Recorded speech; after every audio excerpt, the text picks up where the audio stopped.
Hello students, I hope you all are fine. In the previous lecture, I talked about limit, its formal and informal definition, and we check on certain example that how we can apply the formal and informal definition of a limit. Now let us move towards our next topic, that is one-sided limits and limit at infinity.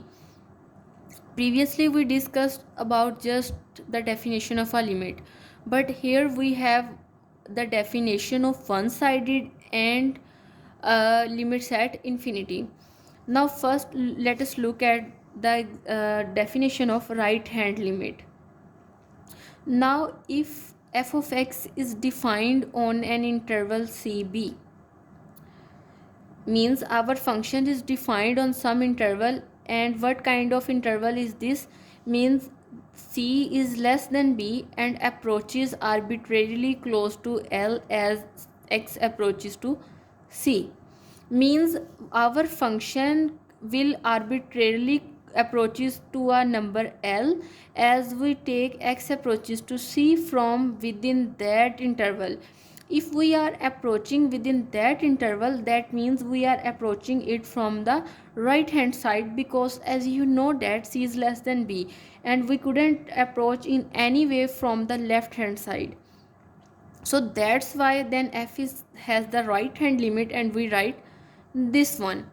Now it is basically the um, informal definition, but now let's come towards the formal definition and see graphically that what it says. Now we say that f of x has a right hand limit at x naught.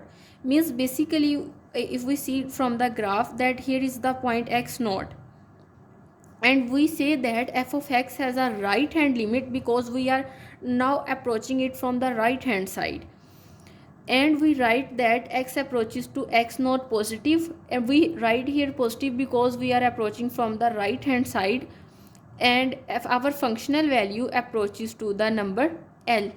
If for every number epsilon is greater than 0, there exists a corresponding delta is greater than 0, such that for all x this implies this. Now we that previously we also talked about x naught means delta minus x naught is less than is less than x naught plus delta, but here we could not take a minimum distance from here because this point is less than any other point on the right hand side, and we could not draw some sort of delta interval here, so we just write the interval like this one. Now this one exists whenever this condition holds. Now in the similar way, if you think about it, that if we take the left hand limit, means this interval vanishes, and now we are left with x naught plus x naught minus delta and x naught here, and we could only approach it from the left hand side and not from the right hand side. And in this way, as our function gets arbitrarily close to x naught, then our functional value will get close to l. Now in the similar way, if we see the left hand limit definition, then it says that if f of x is defined on an interval, now in this interval in this case our interval be of this form, means a is less than c, okay, and approaches arbitrarily close to m as x approaches to c. We just replace here l by m just to differentiate that we are dealing here left hand limit. With that, within that interval, then f has the left hand limit at c, and obviously if we are approaching it from the left hand side, then we will say that it is approaching from the negative side. Basically this is the informal definition, but the formal definition says that we say that f has a left hand limit at x naught and right limit x approaches to x naught negative side, f of x approaches to l. If for every delta epsilon is greater than 0, there exists a corresponding number delta. What kind of delta is this kind, because now we have the this point we have a singularity or a hole, or maybe it is defined there, but we are approaching it from the left hand side, we couldn't approach it from the right hand side. In many questions we come across a situation where we could only approach it from the one side and we couldn't approach it from the other side, and we should have to use these two definitions of left hand and right hand limit. Now this condition exists whenever this hold or this implies this one. Now let us check an example by applying the definition to find delta. For example, here he write that limit x approaches to 0, positive square root of x is equal to 0.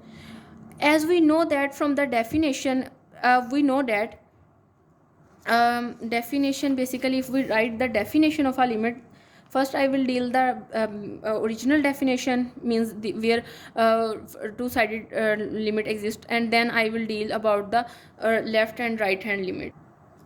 Now we know that our basic definition of a limit is for every epsilon is greater than 0 there exists a delta is greater than 0. The statement remain the same, and it will be this one: x minus x naught is less than delta implies f of x minus L is less than epsilon. Basically this is the definition. Now if I substitute all the values by keeping in mind this definition, then I will get this one.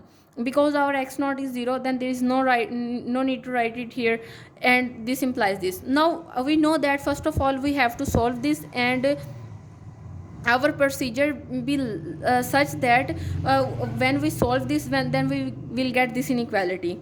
Now I will take it and further move on. Like here we get square root of x is less than epsilon. If I square on both sides, then I get x is less than epsilon squared. Now if I choose delta is equal to epsilon square, then I will get the original delta, means delta should be equal to epsilon squares to make the limit exist. Okay, and in this way we say that our limiting value is true because we can find some sort of delta here. Now let's come towards the left hand and right hand limit, and we also see here that our limit does not exist because we have a function f of x is equal to x over x mod, and we know that the definition of absolute function is this, that x absolute x mod is equal to x, means it is equals to positive x if x is greater than 0, 0 if x is equal to 0, and negative x if x is less than 0. If I deal with the situation when x is greater than 0, then we know that our x absolute will be equal to x. Now if I approach it from the positive side, because here it is greater than 0 and there is only way to approach it, and that way is from the right side, and I approach it from the right side, then you know that x mod is equal to x, then these two will be cancelled out with each other and we get 1. Now if we approach it from the negative side, means you know x is less than 0 and there is only way to approach it, and that way is from the left hand side, then we will get x absolute is equals to negative x, and if I cancel them with each other, then I will get negative 1. And you know that as 1 is not equal to negative 1, so our limit does not exist here, means the limit of this function does not exist.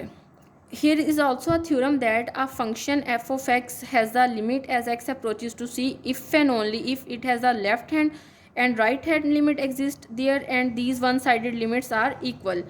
Means to define a limit at particular point, its left hand and right hand limits should exist, and these one-sided limits should also be the same, and then we can say that the limit exists at certain point. For example, limit x approaches to c f of x is equal to L, or we can also say that left hand limit is equals to the right hand limit. Now this is all about today's lecture, where I discuss about the one-sided limits, means right hand limit, left hand limit, and also discuss our one definition and a theorem. Thank you.